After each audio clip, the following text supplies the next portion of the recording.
با درود خدمت مردم شریف ایران و تمام هواداران تیم پرسپولیس.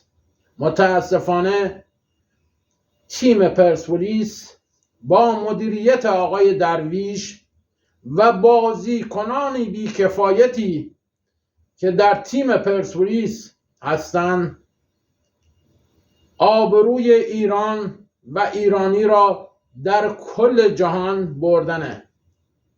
آقای درویش، شما بر چه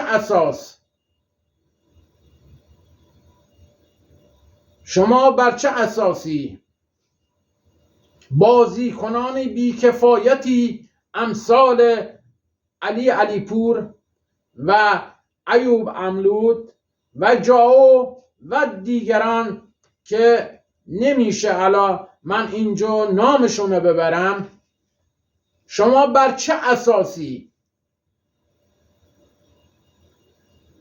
و آیتم هایی که این بازیکنان داشتن شما این بازیکنان را خریداری کردی برای تیم پرسپولیس؟ بر چه اساسی؟ آقای درویش، امشب بازی پرسپولیس و الهلال است. آبروی ما رو در جهان بردی با مدیریت شما و بازیکنان بیکفایتی که دارن بازی میکنن. امشب باید استعفا بدی و از تیم پرسپولیس گمشید برید بیرون. شما متاسفانه نه آبرویی برای هواداران پرسپولیس قائل شدید،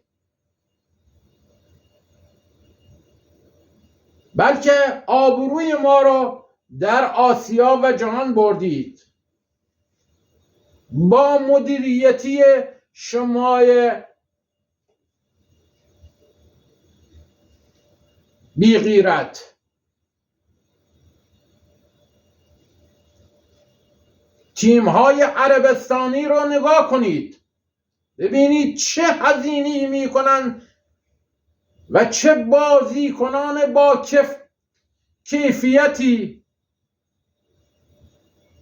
به تیم عربستانیا وارد میشن، چون مدیران با کفایت و با تعصب نسبت به منافع کشورشون دارن اون تیم ها رو مدیریت میکنن.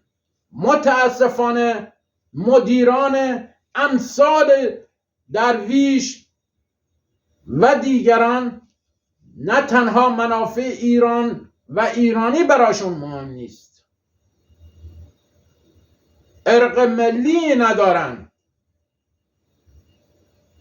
کشور عربستان هر روز داره پیشرفت میکنه چون مدیران با تعصب نسبت به وطنشون و نسبت به تیمشون دارن، ولی متاسفانه مدیران ما فقط دنبال غارت، دنبال سهم‌خواهی بیشتر برای منافع شخصیشون هستن و تیم و تیمداری براشون مهم نیست.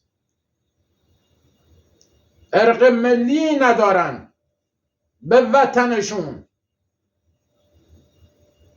به کشورشون، به مردم کشورشون. من هوادار دارم سکته میکنم. آی درویش، خجالت بکش، استعفا بده. آبرو برا ما نذاشتی.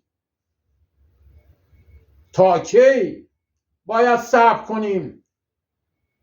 والله دارم دق میکنم به خاطری که تیمای عربستانی تا چند سال پیش اصلا تیم نبودن. حالا برید بهترین استادیومیا در کشورشون افتتاح میکنن، بهترین بازیکنان و با کیفیتی به تیم خودشون اضافه میکنن، چون کشور و منافع کشورشون مهم است. ولی ما متاسفانه مدیرانی داریم که همش دنبال غارت و چپاول پول بیت المالی کشور هستن. والله دیگه حرفی ندارم برای گفتن. خجالت بکشید، خجالت بکشید.